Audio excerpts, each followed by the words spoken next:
우리 서울 며느리는 애만 하나 건강하게 낳아주면 되는 거야. 대구 시내 한정식집 별실. 시어머니의 차가운 목소리가 방 안을 가득 채웠습니다. 씨바지로 들어온 주제에 너무 말을 많이 한다. 그 순간 저는 온몸이 얼어붙었어요. 가족들이 모인 자리에서, 그것도 여러 사람 앞에서 씨바지라는 말을 들으니 숨이 막혔습니다. 어머니, 그게 무슨 말씀이세요? 뭐가 무슨 말이야? 사실이잖아. 시어머니는 전혀 미안해하지 않으셨어요. 오히려 당당하기까지 하셨습니다. 제 눈에서는 뜨거운 눈물이 흘러내렸어요. 2년 동안 정성껏 모셨던 시어머니에게서 나온 말이라고는 믿을 수 없었습니다. 저는 그저 씨바지였던 거예요. 하지만 그분들은 몰랐어요. 제 가방에 품고 있는 비밀을.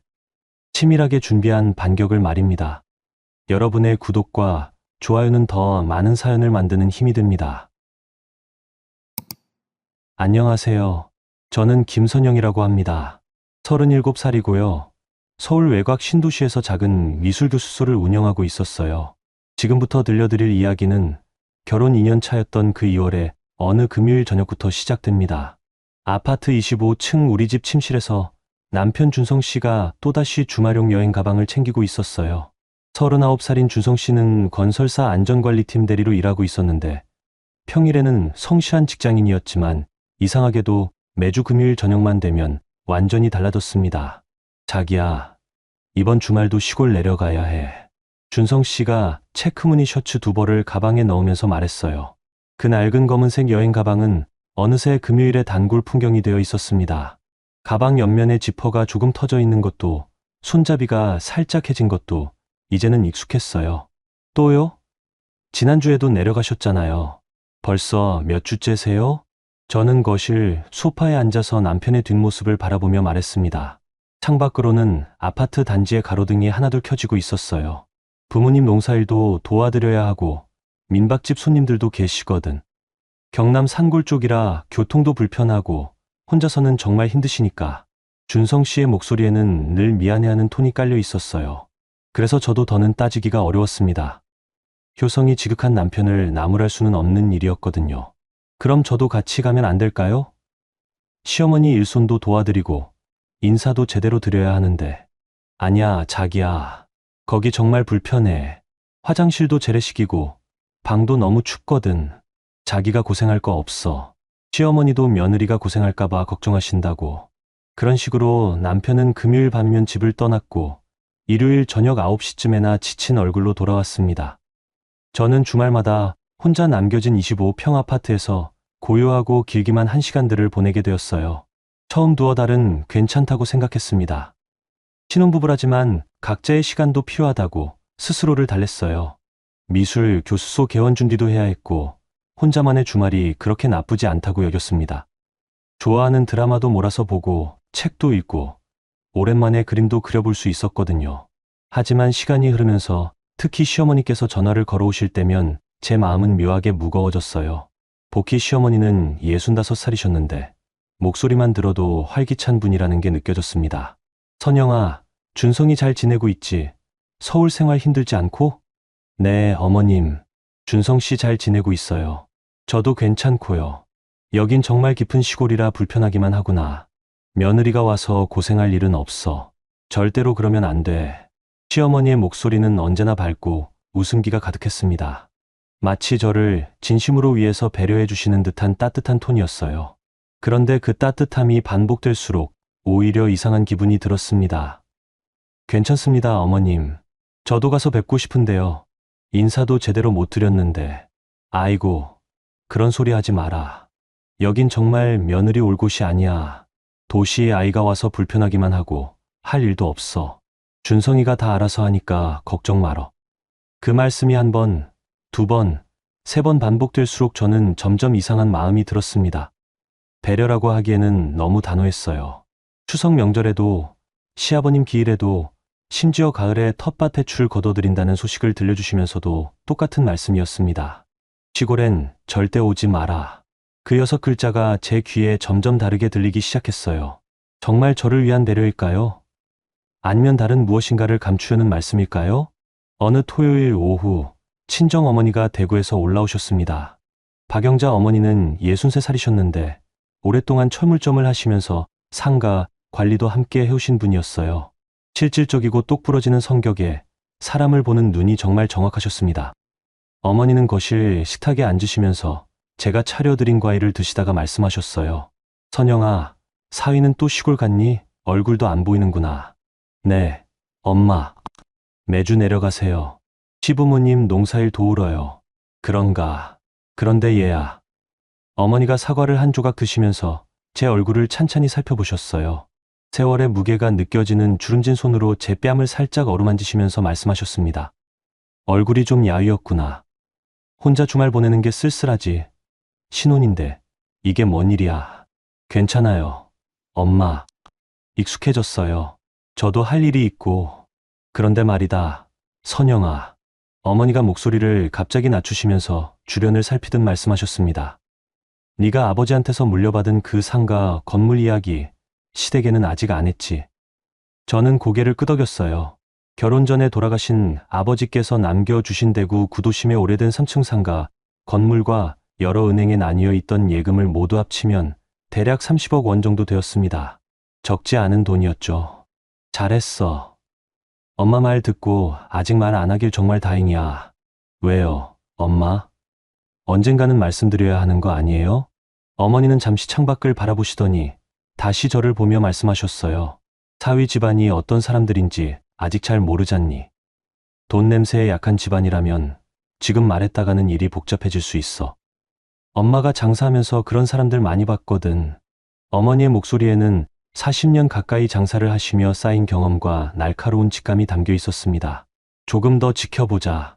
서두를 일은 아니야. 특히 시댁에서 며느리를 그렇게 멀리 두려고 하는데 더욱 조심해야 해. 그날 저녁 어머니가 돌아가신 후 저는 혼자 거실 소파에 앉아서 깊은 생각에 잠겼습니다. 주말마다 비어있는 식탁을 바라보면서 마음 한구석이 서늘해지는 걸 느꼈어요. 왜 시어머니는 그렇게 단호하게 저를 시골에 오지 못하게 하실까요? 정말 불편해서일까요? 아니면 혹시 다른 이유가 있는 걸까요? 일요일 저녁 9시 반 준성 씨가 돌아왔습니다. 얼굴에는 피곤함이 역력했지만 옷차림은 깔끔했어요. 고생 많으셨어요. 저녁은 드셨어요? 응. 부모님이 정말 많이 힘들어 하시더라. 나이가 나이다 보니까 농사일도 예전 같지 않고. 그런데 이상했습니다. 농사일을 도우러 간다고 하셨는데 손에 흙이 묻은 흔적도 없었고 옷에서 풀냄새나 흙냄새도 나지 않았어요. 오히려 깨끗하게 씻고 온 것 같았습니다. 심지어 손톱까지 말끔하게 정리되어 있었어요. 시어머님께 안부 여쭤봤다고 말씀드릴게요. 응, 알겠어. 고맙다고 하시더라. 준성 씨는 대답은 했지만 왜인지 제 눈을 똑바로 보지 않고 다른 곳을 바라봤습니다. 그리고 평소보다 빨리 씻으러 들어갔어요. 그날 밤 저는 침대에 누워서 하얀 천장을 바라봤습니다. 결혼 2년 차 신혼이라고 하기에는 너무 많은 주말을 혼자 보냈어요. 20번이 넘는 주말을 혼자 보낸 며느리가 과연 정상적인 일일까요? 시댁에 한 번도 가보지 못한 며느리라는 게 말이 되는 일일까요? 아버지께서 남겨주신 30억이라는 돈이 어쩐지 더 이상 단순한 유산이 아닌 것 같았어요. 언젠가 저를 지켜줄 든든한 방패가 될지도 모른다는 생각이 희미하게 들었습니다. 주말마다 막히는 시골길. 그 길 너머 경남 산골 마을에는 과연 무엇이 있을까요? 정말 불편한 시골집과 고된 농사일만 있는 걸까요? 제 가슴 한구석에서는 이미 작은 균열이 조용히 시작되고 있었습니다. 그 일이 일어난 건 초여름이었어요. 6월 첫째 주 월요일 아침, 회사 책상에 앉아 미술 수업 교환을 정리하고 있을 때였습니다. 준성 씨에게서 급하게 전화가 왔어요. 자기야, 큰일 났어. 어머니가 허리를 심하게 다쳐서 병원에 입원하셨대. 어머, 그러면 제가 지금 당장 내려가야죠. 아니야, 아직은 안 돼. 아버지가 정신없이 바쁘시고 어머니도 아프신데 며느리가 와서 신경 쓰시게 하면 안 되잖아. 그 순간 저는 이상했어요. 시어머니가 아프셔서 입원하셨다는데 며느리가 병문안을 가는 게 당연한 일 아닌가요? 그래도 어머님이 아프신데. 괜찮아. 내가 다 알아서 할게. 며칠 있다 상황 봐서 연락드릴게. 전화를 끊고 나서도 마음이 편하지 않았어요. 결혼 2년이 지나도록 한 번도 시댁을 가보지 못한 며느리가 시어머니 병문안마저 못 간다는 게 말이 되나 싶었습니다. 그날 저녁에도 시어머니께서 직접 전화를 주셨어요. 선영아, 걱정 마라. 허리만 삐끗한 거야. 어머님, 괜찮으세요? 제가 내려가서, 아이고, 그런 소리 하지 마라. 여기 병원도 시골 병원이라 불편하기만 하고, 네가 와서 할 일도 없어. 준성이가 다 알아서 하니까. 시어머니의 목소리는 평소와 똑같이 밝았어요. 아픈 사람 같지 않았습니다. 오히려 더 단호하게 저를 말리는 것 같았어요. 화요일 오전, 저는 회사에 하루 연차를 냈습니다. 이상하게 마음이 불안했거든요. 며느리가 시어머니 병문안도 못 간다는 게 도저히 이해가 되지 않았어요. 오전 10시, 저는 서울 고속버스 터미널에 서 있었습니다. 진주행 버스표를 끊고 2시간 반 동안 남쪽으로 내려갔어요. 진주에서 다시 시골버스로 갈아타고 30분을 더 들어가야 했습니다. 버스 창밖으로 펼쳐진 경남 산골 풍경은 정말 아름다웠어요. 초록빛 산들이 겹겹이 쌓여 있고 작은 마을들이 산자락에 조용히 자리 잡고 있었습니다. 준성 씨가 매주 이런 곳을 오간다고 생각하니 왜 저를 데려오지 않으려고 했는지 더욱 궁금했어요. 오후 2시쯤 저는 산청 근처 작은 마을 버스 정류장에 내렸습니다. 정류장은 시멘트로 만든 작은 대기소 하나뿐이었고 주변에는 논밭과 몇 채의 농가만 보였어요. 휴대폰으로 인터넷 지도를 찾아보니 시댁까지는 걸어서 15분 정도 걸리는 거리였습니다. 좁은 시골길을 따라 걸어가면서 저는 점점 긴장이 되었어요. 처음 보는 시댁이었거든요. 마을 어귀에 들어서자 앞쪽으로 큰 기와집 한 채가 보였습니다.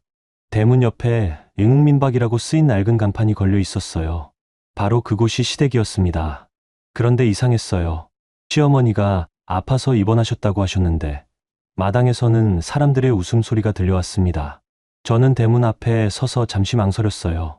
그냥 들어가서 인사를 드려야 하나, 아니면 먼저 전화를 드려야 하나 고민했습니다. 그때 마당 쪽에서 여자 목소리가 들려왔어요. 어머니, 이 배추김치 정말 맛있어요. 모르는 여자의 목소리였어요. 또박또박하고 자신감 있는 목소리였습니다. 저는 조심스럽게 담장 틈으로 마당을 들여다봤어요. 그리고 깜짝 놀랐습니다. 마당 평상에는 시어머니 부키 씨가 멀쩡하게 앉아 계셨어요. 허리를 다쳐서 입원하셨다던 분이 아니었습니다. 그 옆에는 시아버지 만호 씨도 앉아 계셨고요. 그런데 가장 놀라운 건 그 앞에서 앞치마를 두른 채 서 있는 여자였어요. 40살쯤 되어 보이는 단정한 인상의 여자가 준성 씨와 나란히 서서 웃고 있었습니다. 저는 숨을 멈췄어요. 누구일까요? 왜 제 남편과 그렇게 자연스럽게 서 있는 걸까요? 다연이가 해주는 음식은 다 맛있어. 솜씨가 이렇게 좋을 줄 몰랐네. 시어머니가 그 여자를 보며 환하게 웃으셨어요. 다연이라고 부르셨습니다. 어머니께서 너무 칭찬해 주세요. 부끄러워요. 그 여자, 다연이라는 사람의 목소리에는 시어머니에 대한 친근함과 애정이 담겨 있었어요. 마치 오랫동안 함께 지낸 가족 같았습니다. 저는 대문 옆 담장에 몸을 숨기고 떨리는 손으로 휴대폰을 꺼냈어요. 뭔가 이상한 상황이었거든요. 이 장면을 녹음해야 한다는 생각이 들었습니다. 그때 안채 쪽에서 시어머니의 목소리가 또렷하게 들려왔어요. 준성아, 진짜 다행이다. 다연이가 있어서. 네, 어머니. 저도 감사해요. 준성 씨의 목소리였어요. 그런데 평소 제게 하던 말투와는 완전히 달랐습니다. 더 편안하고 더 자연스러웠어요. 그런데 말이야, 도시 안에는 어떻게 하려고? 시어머니의 음성이 갑자기 낮아졌어요. 아직 모르겠어요. 시간을 좀 더 봐야죠. 도시 안에는 애만 하나 낳고 보내면 되는 거 아니야? 씨바지로 들인 거지. 우리 집 진짜 며느리는 다연이 하나면 충분하거든. 그 순간 저는 온몸이 얼어붙었어요. 씨바지라는 단어가 제 귀를 때렸습니다. 시어머니가 저를 씨바지라고 부르신 거였어요. 도시 안에는 아이만 낳고 보내면 된다고, 진짜 며느리는 따로 있다고 말씀하신 거였어요. 저는 휴대폰 녹음 버튼을 떨리는 손가락으로 눌렀어요. 하지만 충격이 너무 커서 제대로 조작할 수가 없었습니다. 서울 새댁이 혹시 내려오면 어떻게 해요? 준성 씨가 걱정스러운 목소리로 물었어요. 괜찮아. 허리 아프다고 했잖아. 며칠은 안 올 거야. 그런데 혹시나 해서 우리끼리만 있을 때 조심해서 얘기해야 해. 시어머니가 웃으며 말씀하셨어요. 제가 올까봐 걱정하는 게 아니라 제가 진실을 알게 될까봐 걱정하시는 거였어요. 다연이도 고생이 많아. 아이를 못 가져서 마음고생이 얼마나 심했겠어. 그래도 이제 도시에서 애를 가져올 사람이 생겼으니 다행이지. 시아버지 만호 씨의 목소리였어요. 평소 말수가 적다고 들었는데 지금은 편안하게 말씀하고 계셨습니다. 저는 더 이상 들을 수가 없었어요. 다리에 힘이 빠져서 담장에 기대서야 했습니다. 제가 사랑하는 남편에게는 이미 아내가 있었던 거예요. 저는 그냥 씨바지였던 거고 아이만 낳고 쫓겨날 운명이었던 거였어요. 그럼 저는 카페로 돌아갈게요. 다연이라는 여자가 말했어요. 응, 고생했어. 저녁에 보자. 준성 씨가 대답했습니다. 마치 부부처럼 자연스러운 대화였어요. 저는 조용히 발걸음을 돌렸습니다. 더 이상 그 자리에 있을 수가 없었어요. 마을 어귀로 나와서 버스 정류장으로 향했습니다. 다행히 30분 후에 진주행 버스가 있었어요. 저는 빈 정류장에 혼자 앉아서 방금 전 들은 말들을 되새겼습니다. 씨바지, 도시, 아내, 애만 낳고 보내기, 그 단어들이 제 머릿속에서 맴돌았어요. 2년 동안 주말마다 혼자 있었던 이유를 이제야 알겠었습니다. 시골에 내려오지 말라고 하신 이유도 분명해졌어요. 저에게는 본처가 따로 있었던 거예요. 다연이라는 이름의 카페를 운영하는 40대 여자가 말입니다. 버스에 몸을 맡기고 서울로 올라가면서 저는 창밖 풍경을 멍하니 바라봤어요. 아까 그 아름답다고 생각했던 산골 풍경이 이제는 전혀 다르게 보였습니다. 제 휴대폰에는 몇 초간의 짧은 녹음 파일이 남아 있었어요. 충격 때문에 제대로 녹음하지 못했지만 그래도 씨바지라는 단어는 들어있을 것 같았습니다. 이제 어떻게 해야 할까요? 남편에게 따져 물어야 할까요? 시어머니께 전화를 드려야 할까요? 아니면 이 모든 게 제가 잘못 본 건 아닐까요? 하지만 제 가슴 깊은 곳에서는 이미 답을 알고 있었어요. 2년 동안 느꼈던 모든 의심과 불안이 결국 현실이었던 거예요. 저는 그날 처음으로 눈물 대신 차가운 분노를 느꼈습니다. 시골에서 돌아온 그날 밤, 저는 평소와 똑같이 저녁을 차렸습니다. 김치찌개에 계란 후라이, 시금치 나물까지. 준성 씨가 좋아하는 반찬들이었어요. 고생했어, 자기야. 준성 씨가 7시 반에 퇴근해서 현관문을 열면서 말했어요. 언제나와 같은 다정한 목소리였습니다. 그런데 이상했어요. 그 목소리에서 몇 시간 전 시골 마당에서 들었던 웃음소리가 자꾸 겹쳐 들렸거든요. 어머님 허리는 어떠세요? 저는 최대한 평온한 목소리로 물었어요. 많이 좋아지셨어. 내일 모레쯤 퇴원하실 것 같다고 하시더라. 거짓말이었어요. 시어머니는 아프지도 않으셨고 입원하지도 않으셨습니다. 마당 평상에서 환하게 웃으며 다연이라는 여자와 대화를 나누고 계셨거든요. 다행이네요. 저는 그렇게 대답하고 식탁에 밥을 놓았습니다.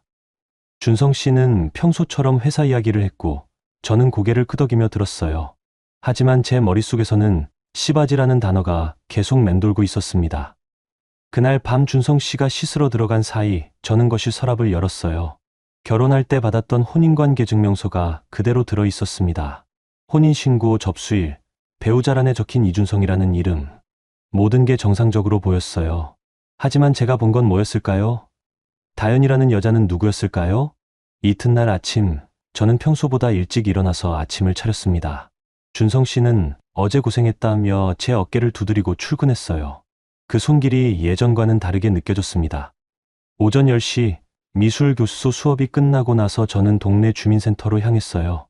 가족관계증명서를 발급받으려고 했습니다. 남편의 가족관계증명서를 말이에요. 주민센터는 평일 오전이라 한산했어요. 30대의 여직원이 친절하게 안내해 주었습니다. 신분증과 가족관계증명서 신청서 작성해 주시면 돼요.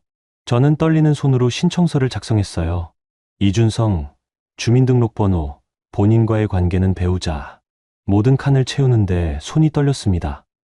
10분 후 A4 용지 한 장이 제 손에 들려 있었어요. 이준성의 가족관계증명서였습니다. 그리고 그 순간 저는 다리에 힘이 풀렸어요. 배우자란에 최다연이라는 이름이 또렷하게 적혀 있었거든요. 혼인신고일은 2016년 3월 20일. 저와 결혼하기 2년 전이었어요. 저는 주민센터 의자에 주저앉아야 했습니다. 숨이 제대로 쉬어지지 않았어요. 준성 씨에게는 이미 법적인 아내가 있었던 거였어요. 최다연이라는 이름에 어제 시골 마당에서 본 그 여자가 말입니다. 그럼 저는 뭐였을까요? 저와의 혼인신고는 가짜였던 걸까요? 저는 급하게 제 혼인관계 증명서도 다시 발급받았어요. 그리고 더욱 놀라운 사실을 발견했습니다. 제 혼인관계 증명서에는 배우자가 없음으로 표시되어 있었어요. 분명히 혼인신고를 했는데 법적으로는 결혼하지 않은 상태였던 겁니다. 저는 그 자리에서 울음이 터질 뻔했어요. 2년 동안 저는 부부라고 믿고 살았는데 실제로는 동거녀였던 거예요. 아니, 그보다 못한 존재였던 거였습니다. 그날 오후 저는 동네에 있는 작은 법률사무소를 찾아갔어요. 송 변호사 법률사무소라는 간판이 걸린 2층 건물이었습니다. 송 변호사는 50대 후반의 온화한 인상을 가진 분이었어요. 제가 사정을 설명하자 심각한 표정을 지으셨습니다. 이건 중혼이 아니라 혼인빙자죄에 해당할 가능성이 높습니다. 혼인빙자죄요? 네. 결혼할 의사가 없으면서 결혼하는 것처럼 속여서 상대방과 관계를 맺는 경우에 성립하는 범죄입니다. 지금 상황으로 봐서는 상대방이 처음부터 계획적으로 접근했을 가능성이 높아 보이네요. 변호사의 설명을 들으면서 저는 온몸이 차가워지는 걸 느꼈어요. 그런데 증거가 필요합니다. 상대방이 처음부터 속일 의도가 있었다는 걸 입증할 수 있는 자료가 있어야 해요. 시댁에서 저를 씨바지라고 부르는 녹음이 조금 있어요. 그것도 도움이 되겠지만 더 확실한 증거가 필요합니다.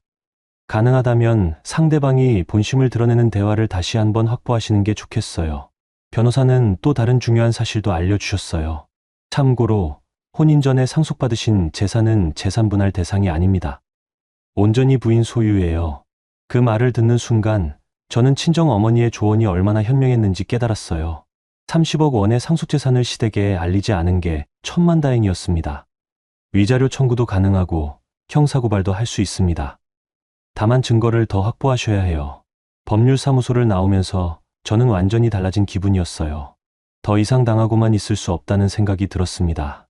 집으로 돌아가는 길에 저는 은행에 들렀어요. 아버지께서 남겨주신 계좌들의 잔액을 확인해 보고 싶었거든요.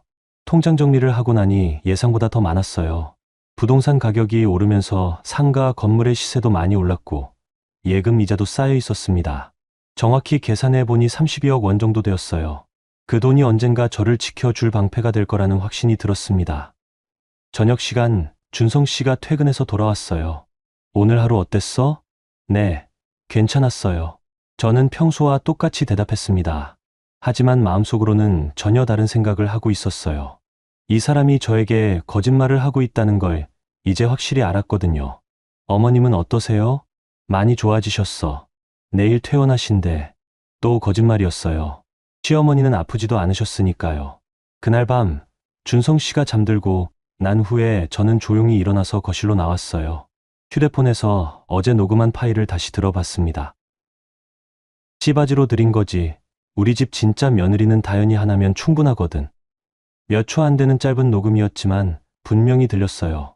시어머니의 목소리로 저를 씨바지라고 부르는 말입니다. 저는 그 순간 결심했어요. 더 이상 눈을 감고 있지 않겠다고. 이 사람들이 저를 속이고 있다면 저도 준비를 해야겠다고 말입니다. 다음 날부터 저는 조용히 준비를 시작했어요. 변호사가 말한 대로 더 확실한 증거를 모아야 했고 언젠가 맞설 날을 대비해야 했습니다. 아버지께서 남겨주신 32억 원과 어제 녹음한 파일이 제가 가진 전부였어요. 하지만 충분하다고 생각했습니다. 저는 더 이상 순진한 며느리가 아니었어요. 씨바지로 불리며 이용당할 사람도 아니었습니다. 이제 진짜 싸움이 시작되는 거였어요. 증거를 더 모아야 한다는 변호사의 조언을 듣고 나서 저는 한 가지 계획을 세웠어요. 직접 시골로 내려가서 다연이라는 여자를 만나보는 것이었습니다. 초가을 어느 날 저는 인터넷으로 산청군청 홈페이지를 뒤져봤어요. 마침 농촌 체험 프로그램이라는 공고가 올라와 있었습니다. 도시 전문 인력이 시골 마을에서 재능 기부를 하는 프로그램이었어요. 저는 미술교실 체험 프로그램이라는 이름으로 지원서를 냈습니다. 미술 교습소를 운영한다는 경력을 내세웠고 아이들에게 그림을 가르쳐 주겠다고 썼어요. 일주일 후 담당 공무원에게서 연락이 왔어요. 김선영 선생님, 지원해 주셔서 감사합니다. 마침 저희 마을에 카페 겸 게스트하우스를 운영하는 분이 계신데 그분이 아이들 프로그램에 관심이 많으세요. 어떤 분이신가요? 최다연 씨라고 40살 정도 되는 분이에요. 카페도 깔끔하게 잘 운영하시고 인품도 좋으신 분입니다. 바로 그 사람이었어요. 제가 찾던 다연이었습니다. 다음 주 월요일 저는 다시 시골행 버스에 몸을 맡겼어요. 이번에는 몰래 가는 게 아니라 당당하게 가는 것이었습니다. 군청 근처에서 버스를 내리니 작은 읍내 분위기가 물씬 풍겼어요. 2, 3층짜리 상가들이 늘어서 있고 그 사이사이로 카페며 식당들이 자리 잡고 있었습니다. 다연의 카페라는 간판을 찾는 건 어렵지 않았어요. 메인 도로에서 조금 들어간 골목 모퉁이에 아담하고 예쁜 카페가 있었습니다. 간판은 수박했지만 창문 너머로 보이는 내부는 정말 깔끔하게 꾸며져 있었어요. 문을 열고 들어서자 벨소리와 함께 커피 향이 코끝을 스쳤습니다. 카페 안에는 50대로 보이는 아주머니 2분과 30대 남자 1분이 앉아 계셨어요. 그리고 카운터 뒤에서 제가 시골 마당에서 봤던 그 여자가 환하게 웃으며 저를 맞아 주었습니다.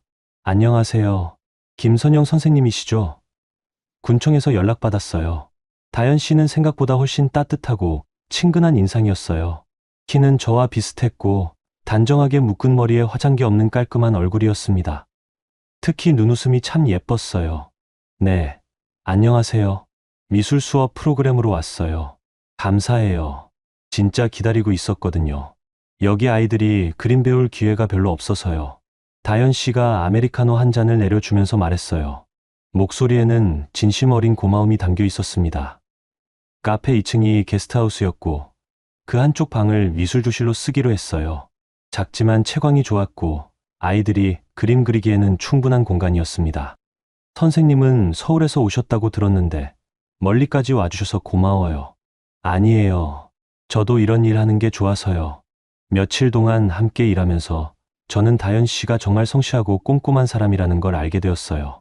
카페 운영도 체계적으로 하고 아이들에게도 정성스럽게 간식을 챙겨줬습니다. 그런데 가끔 다연 씨의 표정이 무척 외로워 보일 때가 있었어요. 특히 아이들이 아줌마도 아기 낳아요 라고 물어볼 때면 미소가 순간 어두워지곤 했습니다. 3일째 되는 날 저녁 아이들 수업이 끝나고 카페 정리를 함께 하면서 다연 씨가 조심스럽게 말을 꺼냈어요. 선생님, 혹시 결혼하셨어요? 네, 2년 정도 됐어요. 아이는요? 아직이요. 다연 씨는요?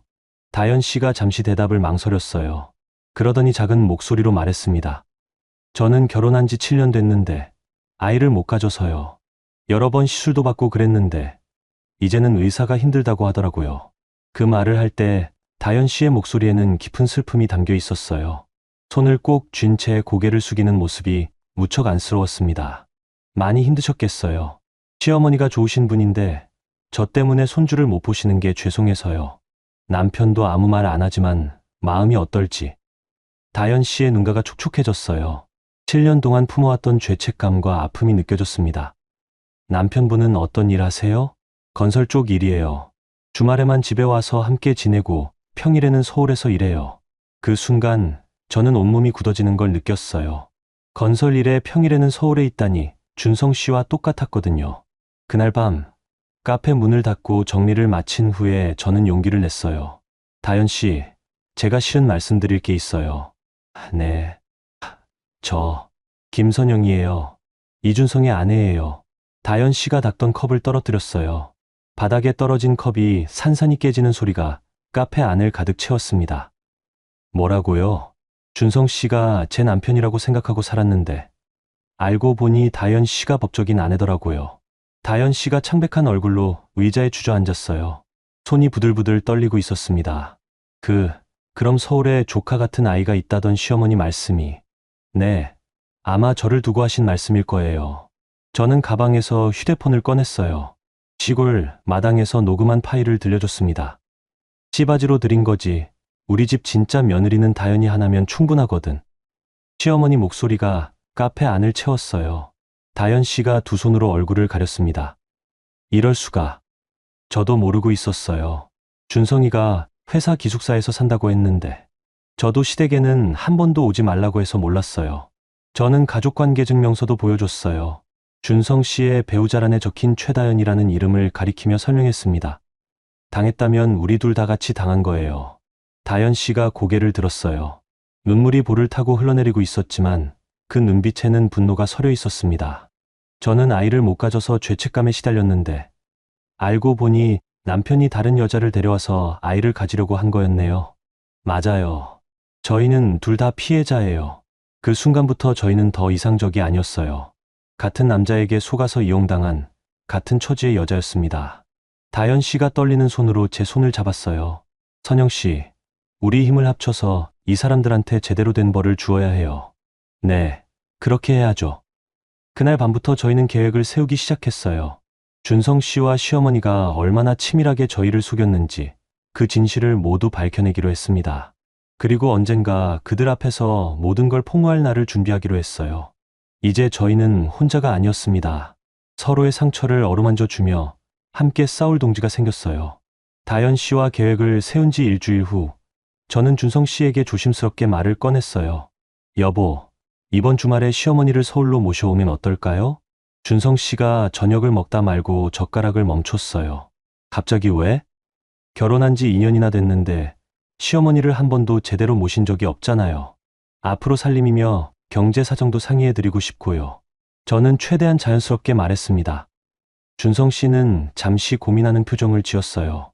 시골 어르신이 서울까지 올라오시기 힘드실 텐데. 괜찮아요. 제가 모셔오겠어요. 며느리로서 마땅히 해야 할 일이잖아요. 결국 준성 씨가 시어머니께 연락을 드렸고 복희 시어머니는 의외로 흔쾌히 승낙하셨어요. 아마 서울 며느리를 더 확실하게 길들일 기회라고 생각하셨을 거예요. 토요일 아침 저는 진주까지 내려가서 시어머니를 모셔왔어요. KTX를 타고 서울역까지 올라오는 동안 시어머니는 내내 기분 좋은 표정이셨습니다. 선영아, 서울집이 어떻게 생겼나 궁금했는데 이제 보게 되네. 네, 어머님. 좁지만 깔끔하게 해놨어요. 아파트에 도착해서 간단히 짐을 풀고 저는 정성스럽게 상을 차렸어요. 갈비찜에 나물 반찬들, 그리고 시어머니가 좋아하실 만한 전까지 붙였습니다. 오후 5시쯤 준성 씨가 퇴근해서 들어왔어요. 시어머니를 보자 반가워하면서도 어딘가 어색해 보였습니다. 어머니, 어떻게 서울까지 오셨어요? 며느리가 모셔오자고 하더라고. 서울 구경도 할 겸 해서 왔지. 식탁에 둘러앉아서 저녁을 먹기 시작했어요. 처음에는 평범한 가족 식사 같았습니다. 시어머니는 서울 음식이 맵다느니 아파트가 생각보다 괜찮다느니 하며 이런저런 이야기를 하셨어요. 그런데 식사가 끝나갈 즈음 시어머니의 말투가 조금씩 바뀌기 시작했어요. 선영아, 시골 생활이 힘들어서 여태 못 내려왔지. 아니에요, 어머님. 저는 괜찮은데 어머님께서 불편하실까봐. 그래, 도시 아이들은 시골 생활 못하지. 그런데 말이야. 시어머니가 갑자기 제 등을 툭 치시면서 말씀하셨어요. 도시 며느리는 애만 하나 건강하게 낳아주면 되는 거야. 다른 건 신경 쓸 거 없고. 그 말을 들으며 저는 가슴이 철렁했어요. 벌써 본색이 드러나기 시작한 거였습니다. 저는 조심스럽게 휴대폰을 테이블 밑으로 가져갔어요. 다현 씨와 미리 약속한 시간이 다가오고 있었거든요. 어머님, 그런데 제가 시골에서 이상한 소리를 들었어요. 무슨 소리? 시어머니께서 저를 뭔가 이상한 말씀을 하신다고 들었는데요. 시어머니의 표정이 순간 굳어졌어요. 눈빛이 날카로워지면서 지금까지 보이던 자상한 모습이 완전히 사라졌습니다. 누가 그런 소리 했어? 마을분이 그러시던데 저를 씨바지라고. 그 순간 시어머니가 젓가락을 탁 내려놓으셨어요. 씨바지로 들어온 처지가 너무 말을 많이 한다. 드디어 나왔어요. 시어머니의 진짜 속마음이었습니다. 저는 재빨리 테이블 밑에서 휴대폰 녹음 버튼을 눌렀어요. 어머니, 그게 무슨 말씀이세요? 준성 씨가 당황해서 말했지만 시어머니는 이미 돌아올 수 없는 선을 넘으셨어요. 뭐가 무슨 말이야? 다현이가 애를 못 낳는 바람에 어쩔 수 없이 도시에서 젊은 애를 데려온 거잖아. 애만 하나 낳고 나면 각자 갈 길 가면 되는 거고. 그때 정확히 초인종이 울렸어요. 미리 약속한 시간에 맞춰 다현 씨가 온 거였습니다. 누가 왔을까요? 저는 일부러 놀란 척하며 현관으로 나갔어요. 문을 열자 다현 씨가 서 있었습니다. 평소보다 차분하고 단정한 옷차림이었어요. 안녕하세요. 실례가 될까요? 아, 어서 오세요. 저는 다현 씨를 거실로 안내했어요.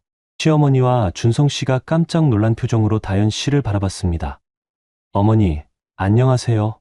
다현 씨가 정중하게 인사를 했어요. 시어머니는 완전히 당황한 표정이었습니다. 다현아, 너 어떻게 여기까지? 군청 일로 서울에 올라와서 인사드리러 왔어요. 그런데 씨바지라는 말, 저도 방금 들었습니다. 다현 씨가 조용하지만 단호한 목소리로 말했어요. 그리고 제 옆자리에 자연스럽게 앉았습니다. 시어머니의 얼굴이 새파랗게 변했어요. 준성 씨는 입을 벌린 채 아무 말도 하지 못했습니다. 다현아, 이건 오해야. 내가 그런 뜻으로 한 말이 아니라, 어머니, 제가 7년 동안 아이를 못 가져서 죄송하다고 했는데, 뒤에서는 다른 여자를 들여와서 대를 잇겠다고 하신 거예요? 다현 씨의 목소리에는 7년간 쌓인 상처와 분노가 담겨 있었어요. 저는 테이블 밑에서 휴대폰을 꽉 쥐고 있었어요. 녹음이 계속되고 있었고, 시어머니와 준성 씨의 모든 말이 그대로 담기고 있었습니다. 그게 아니라, 다현아, 우리가 너를 위해서, 저를 위해서요? 제가 언제 씨바지를 들여달라고 했어요? 다현 씨가 차갑게 말했어요. 평소의 온화한 모습과는 완전히 달랐습니다. 시어머니가 허둥대며 변명을 늘어놓았지만 이미 늦었어요. 모든 게 녹음되고 있었고 진실이 낱낱이 드러나고 있었습니다. 선영 씨, 우리 이제 알 만큼 안 것 같아요. 다현 씨가 저를 보며 말했어요. 저는 고개를 끄덕였습니다. 그 순간부터 거실의 분위기가 완전히 바뀌었어요. 더 이상 시어머니가 며느리들을 휘두를 수 있는 자리가 아니었습니다. 제 휴대폰에는 결정적인 증거가 담겨 있었어요. 시어머니가 직접 저를 씨바지라고 부르고 준성 씨가 그 말에 동조하는 모습까지 모두 녹음되어 있었습니다. 이제 진짜 반격이 시작되는 거였어요. 저와 다현 씨는 더 이상 당하고만 있을 사람들이 아니었습니다. 조용한 식탁 위로 긴장감이 흘렀고 시어머니와 준성 씨의 얼굴에서는 당황과 두려움이 역력했어요. 승부는 이미 끝났습니다. 이제 남은 건 마지막 한 수뿐이었어요. 그날 저녁 이후 일주일 동안 저는 친정어머니와 함께 마지막 준비를 했어요. 다현 씨도 산골 카페를 정리하며 서울로 올라올 채비를 하고 있었습니다. 선영아, 이제 정말 마지막이구나. 어머니가 대구 상가 건물의 등기부등본을 정리하시면서 말씀하셨어요. 32억 원 어치의 부동산과 예금 잔액 증명서가 책상 위에 가지런히 놓여 있었습니다. 네, 엄마. 이제 끝내야죠. 저는 그동안 모은 모든 증거들을 다시 한번 점검했어요. 시골 마당에서 녹음한 파일, 서울 아파트에서 녹음한 시어머니의 발언, 준성 씨의 가족관계 증명서, 그리고 저의 혼인관계 증명서까지 모든 게 완벽했습니다. 두 집 어른들을 모시고 인사드릴 일이 있다고 전해 저는 준성 씨에게 말했어요. 대구 시내 한정식집을 예약했다고 시부모님도 모시고 오라고 했습니다. 갑자기 왜? 무슨 일인데? 결혼한 지 2년이 됐는데 제대로 된 인사도 못 드렸잖아요. 앞으로 살림 계획도 말씀드리고 싶고요. 준성 씨는 의아해했지만 결국 시부모님께 연락을 드렸어요. 복희 시어머니는 며느리가 대구까지 와서 대접하겠다니 기분이 좋으신지 흔쾌히 응하셨습니다. 그 다음날 저녁 대구 시내 향원이라는 한정식집 별실에 모든 사람들이 모였어요. 2층 한옥 건물의 조용한 방이었는데 8명이 둘러앉기에 적당한 크기였습니다.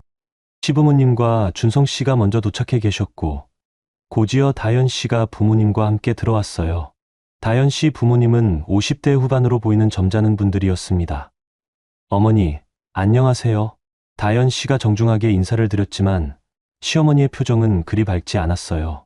지난주 서울에서 있었던 일 때문에 어색한 기류가 흐르고 있었습니다. 마지막으로 친정 어머니 영자 씨가 도착하셨어요. 어머니는 단정한 한복을 입고 오셨는데 평소보다 더 당당해 보이셨습니다. 안녕하십니까? 선영이 어머니입니다. 아, 그러시군요. 반갑습니다.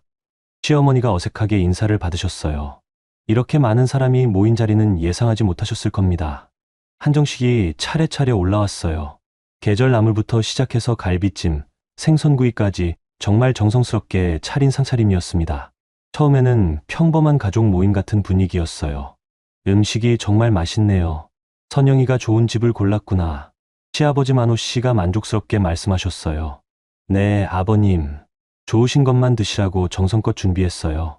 저는 정중하게 대답하면서 가방 옆에 준비해 둔 서류 봉투를 살짝 확인했습니다. 1시간 정도 식사를 하면서 이런저런 이야기가 오갔어요. 시부모님은 시골, 농사 이야기를, 다현 씨는 카페 운영 얘기를, 그리고 친정 어머니는 대구 생활 이야기를 하셨습니다. 상차림이 거의 끝나갈 즈음 저는 조용히 일어났어요. 잠깐만요. 제가 말씀드릴 게 있어요. 모든 사람의 시선이 저에게 집중되었어요. 저는 가방에서 서류 봉투를 꺼내서 테이블 위에 놓았습니다. 그동안 말씀드리지 못한 게 있어서 이 자리를 마련했어요. 첫 번째로 꺼낸 건 부동산 등기부등본이었어요. 대구 구도심에 있는 3층 상가 건물의 소유권을 증명하는 서류였습니다. 이건 제가 결혼 전에 아버지로부터 상속받은 건물이에요. 시어머니의 눈이 반짝였어요. 등기부등본을 자세히 들여다보시면서 건물 시세가 얼마나 되는지 계산하고 계신 것 같았습니다. 두 번째로 꺼낸 건 은행 잔액 증명서였어요. 여러 은행에 분산되어 있던 예금을 모두 합친 금액이 적혀 있었습니다. 그리고 이건 아버지께서 남겨주신 예금이고요. 부동산과 예금을 합치면 대략 32억 원 정도 됩니다. 방 안이 순간 조용해졌어요. 32억이라는 숫자가 주는 충격 때문이었습니다. 시어머니가 화난 표정으로 말씀하셨어요. 아이고, 선영아. 그런 중요한 걸 왜 진작 말하지 않았어? 가족인데 그런 건 당연히 알아야 하는 거 아니야? 진작 말씀드렸으면 어떻게 하실 생각이었어요? 제 질문에 시어머니가 잠시 당황하시는 것 같았어요. 당연히 가족이니까 함께 잘 관리했겠지. 준성이하고 상의해서 좋은 곳에 투자도 하고. 그 순간 저는 휴대폰을 꺼냈어요. 지난주 서울 아파트에서 녹음한 파일을 재생하기 위해서였습니다. 그 전에 들려드릴 게 있어요. 휴대폰에서 시어머니의 목소리가 방 안가득 울려 퍼졌어요. 도시 며느리는 애만 하나 건강하게 낳아주면 되는 거야. 씨바지로 들어온 처지가 너무 말을 많이 한다. 녹음이 흘러나올수록 시어머니의 얼굴이 창백해졌어요. 준성 씨는 숟가락을 떨어뜨리고 말았습니다. 이어서 시골 마당에서 녹음한 파일도 재생했어요. 도시 안에는 애만 하나 낳고 보내면 되는 거 아니야? 씨바지로 드린 거지. 우리 집 진짜 며느리는 다연이 하나면 충분하거든. 녹음이 끝나자 방 안은 정적에 휩싸였어요. 다연 씨 부모님이 충격받은 표정으로 시부모님을 바라보고 계셨습니다. 이게 무슨 소리야? 시아버지가 당황해서 말씀하셨어요. 저는 차분하게 준성 씨의 가족관계 증명서를 꺼냈어요. 준성 씨의 법적 배우자는 최다연 씨예요. 저와의 혼인신고는 처음부터 가짜였고요. 그리고 제 혼인관계 증명서도 보여드렸어요. 제 혼인관계 증명서에는 배우자가 없음으로 나와 있어요. 저는 법적으로는 미혼인 상태로 2년을 살았습니다. 다연 씨가 떨리는 목소리로 말했어요. 어머니, 저는 7년 동안 아이를 못 가져서 죄송하다고 했는데 뒤에서는 이런 일을 꾸미고 계셨던 거예요? 시어머니가 급하게 변명을 늘어놓으셨어요. 그게 아니라 다연아, 이건 오해야. 우리가 너를 위해서, 저를 위해서요. 걔가 언제 다른 여자를 데려와서 아이를 낳게 하라고 했어요? 친정어머니가 조용하지만 단호하게 말씀하셨어요. 이건 명백한 혼인빙자주의입니다.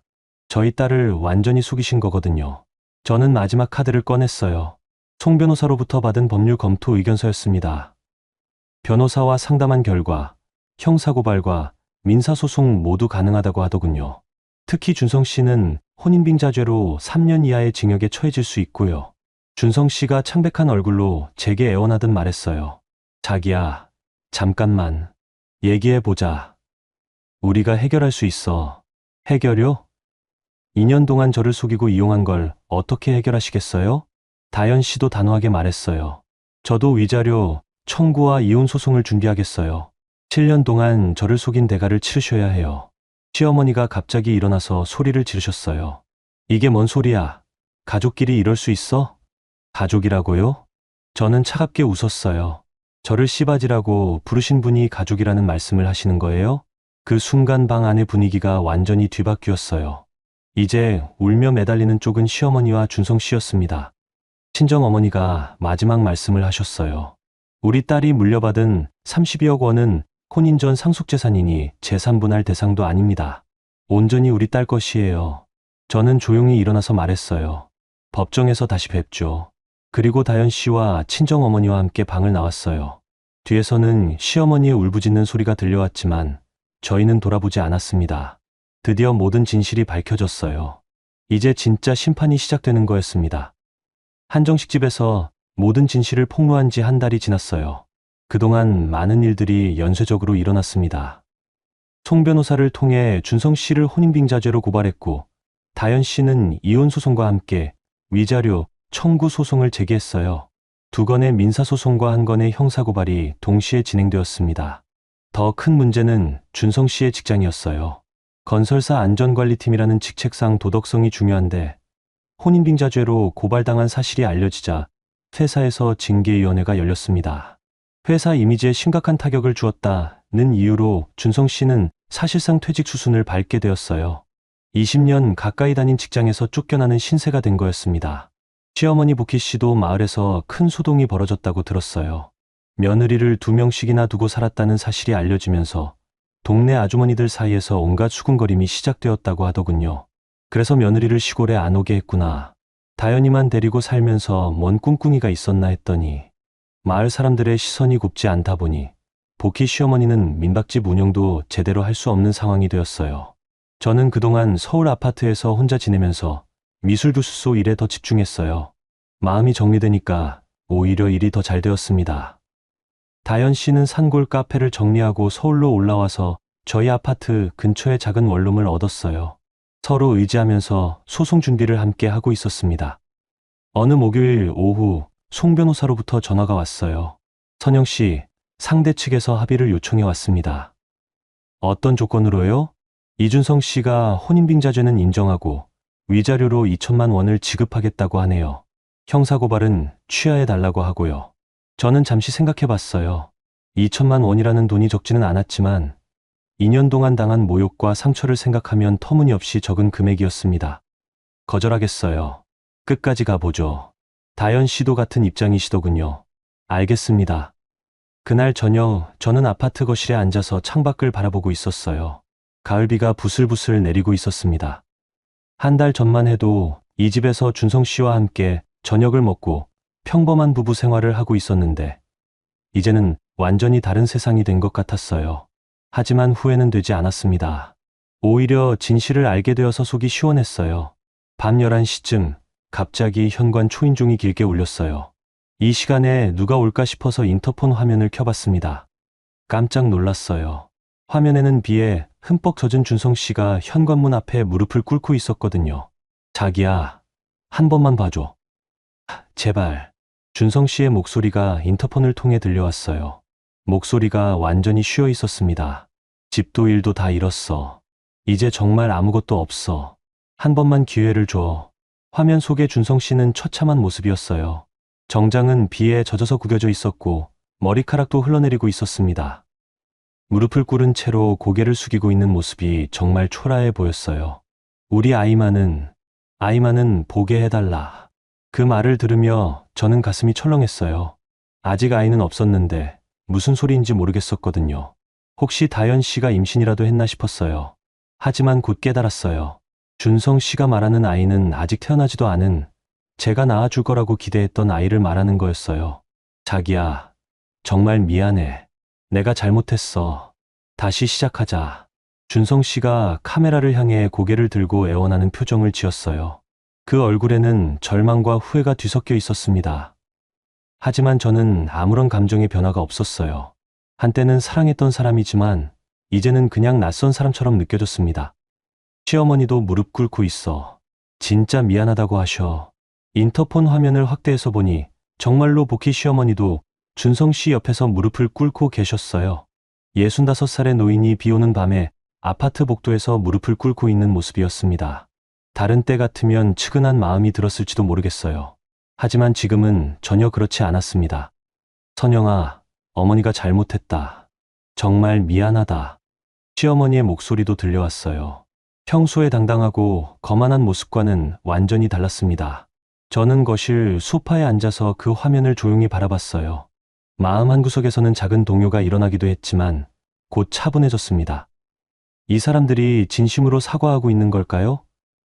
아니면 단순히 법적 처벌이 무서워서 이러는 걸까요? 저는 휴대폰을 꺼내서 다연 씨에게 문자를 보냈어요. 준성이와 시어머니가 우리 아파트 앞에 와서 무릎 꿇고 있어요. 몇 분 후 답장이 왔어요. 저희 집 앞에도 와 있었어요. 1시간 정도 있다가 갔더라고요. 무시하세요. 다연 씨도 같은 상황을 겪고 있었던 거예요. 자기야, 제발. 한 번만 문 열어줘. 준성 씨의 목소리가 점점 절망적으로 변하고 있었어요. 저는 조용히 일어나서 서랍에서 변호사가 준비해준 서류 봉투를 꺼냈어요. 이혼 소송 관련 서류와 위자료 청구서, 그리고 혼인빙자죄 고발장 사본이 들어 있었습니다. 우리 이제 정말 끝이야, 자기야? 2년 동안의 추억은 다 거짓이었어? 준성 씨의 말을 들으며 저는 쓰게 웃었어요. 2년 동안의 추억이라고 하시네요. 그 2년 동안 저는 씨바지였다는 걸 이제 와서 추억이라고 부르시는 거였어요. 선영아, 어머니가 진심으로 사과할게. 앞으로는 진짜 딸처럼 대할게. 시어머니의 목소리도 들려왔어요. 하지만 저는 이미 그분의 진짜 모습을 알고 있었어요. 복도로 나가서 직접 맞닥뜨릴 수도 있었지만 그럴 필요를 느끼지 못했어요. 더 이상 이 사람들과 나눌 말이 없었거든요. 저는 천천히 인터폰 모니터의 전원을 껐어요. 화면이 꺼지면서 준성 씨와 시어머니의 모습도 사라졌습니다. 거실 불도 모두 끄고 침실로 들어갔어요. 복도에서는 한동안 더 목소리가 들려왔지만 점점 작아지더니 결국 조용해졌습니다. 그날 밤 저는 침대에 누워서 천장을 바라보며 생각했어요. 한때 사랑했던 사람의 몰락을 눈앞에서 보는 기분이 어떨까 했는데 생각보다 담담했어요. 슬프지도 기쁘지도 않았습니다. 그냥 당연한 일이 일어난 것 같았어요. 거짓과 속임수 위에 세워진 삶의 대가를 치르는 것. 그게 바로 인과응보라는 거겠죠. 창밖으로는 여전히 비가 내리고 있었어요. 그 빗소리를 들으며 저는 조용히 잠에 들었습니다. 다음날 아침 아파트 경비실에서 전화가 왔어요. 이삼백호님, 어젯밤에 복도에서 소란을 피운 사람들 때문에 민원이 들어왔는데요. 아, 죄송해요. 앞으로는 그런 일 없을 거예요. 이제 정말 끝이었어요. 준성 씨도 시어머니도 그 모든 기만의 세월도 완전히 끝난 거였습니다. 저는 더 이상 과거의 선영이 아니었어요. 30여억의 상속녀이자 스스로의 삶을 지켜낼 줄 아는 여자가 되어 있었습니다. 그로부터 반년이 지났어요. 계절이 바뀌어 봄이 되었습니다. 대구 구도심, 오래된 골목 끝에 작은 변화가 생겼어요. 아버지께서 남겨주신 3층 상가 건물 1층에 선영의 찻집이라는 소박한 간판이 새로 걸렸습니다. 건물 외벽은 깔끔하게 다시 칠했고 1층 유리창에는 따뜻한 노란색 커튼이 드리워져 있었어요. 문 옆에는 작은 화분들이 줄지어 놓여 있었는데 봄꽃들이 예쁘게 피어 있었습니다. 찻집 안쪽 한편에는 어린이 미술 교실이라는 작은 공간이 있었어요. 아이들이 그림을 그릴 수 있는 낮은 책상들과 색연필, 크레파스가 가지런히 정리되어 있었습니다. 오전 10시쯤 저는 찻집 문을 열고 하루를 시작했어요. 서울에서 대구로 완전히 이사를 온 지 2달째였습니다. 법정에서 모든 일이 정리되었어요. 준성 씨는 혼인빙자죄로 징역 1년의 집행유예 2년을 선고받았고 저에게 위자료 5천만 원을 지급하라는 판결이 나왔어요. 다현 씨도 이혼과 함께 위자료 3천만 원을 받았습니다. 준성 씨는 결국 회사에서 해고되었고 시어머니는 마을에서 더 이상 민박집을 운영할 수 없게 되었어요. 그들이 심은 대로 거두고 있는 거였죠. 오전 11시쯤 다현 언니가 찻집으로 들어왔어요. 이제는 서로 언니 동생하며 지내고 있었습니다. 선영아, 오늘 날씨 정말 좋다. 다현 언니는 법정에서 받은 위자료 일부를 가지고 와서 저희 동업자가 되었어요. 산골 카페를 정리하고 대구로 와서 함께 새 출발을 하게 된 거였습니다. 언니, 아메리카노 한 잔 드릴까요? 응, 고마워. 다현 언니는 이제 41살이지만 새로운 환경에서 새롭게 시작하는 모습이 정말 당당해 보였어요. 더 이상 아이를 갖지 못한다는 죄책감에 시달리지도 않았고 거짓 남편과 시어머니 눈치를 보며 살지도 않았습니다. 오늘 오후에 아이들 미술 수업 있지? 네, 7명 와요. 다음 주부터는 10명으로 늘어날 예정이고요. 저희 찻집은 동네에서 소문이 좋았어요. 정성스럽게 우린 차와 수제 쿠키, 그리고 아이들을 위한 미술교실까지 운영하니까 젊은 엄마들이 자주 찾아왔습니다. 점심시간이 되자 2층에서 친정어머니가 내려오셨어요. 영자 어머니는 이 건물 2층에서 저희와 함께 살고 계셨습니다. 얘들아, 점심 해놨다. 올라와서 먹어라. 네, 엄마. 저희는 찻집 문에 잠시 자리를 비웁니다라는 팻말을 걸고 2층으로 올라갔어요. 2층은 작지만 아늑한 생활 공간으로 꾸며져 있었어요. 거실에는 세 사람이 둘러앉기에 적당한 원목 식탁이 놓여 있었고 그 위에는 어머니가 정성스럽게 차린 점심상이 올라와 있었습니다. 미역국에 생선구이, 나물 반찬까지. 엄마 솜씨는 정말 최고예요. 다현 언니가 감탄하며 말했어요. 어머니는 다현 언니를 친딸처럼 아끼셨습니다. 다현이도 이제 내 딸이나 마찬가지지. 앞으로 우리 셋이 힘을 합쳐서 잘 살아보자. 어머니가 다현 언니의 손을 잡으시며 말씀하셨어요. 우리는 피로 맺어진 가족은 아니었지만 마음으로 맺어진 더 단단한 가족이 되었어요. 그런데 선영아, 어제 그 변호사가 또 연락했니?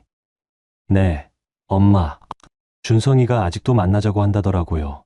지난 몇 달 동안 준성 씨는 계속해서 저에게 연락을 시도했어요. 변호사를 통해서 지인을 통해서 심지어 편지까지 보내면서 한 번만 만나자고 애원했습니다. 무시해. 이미 끝난 일이야.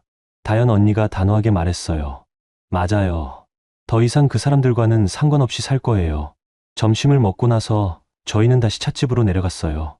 오후 손님들이 오기 시작했습니다.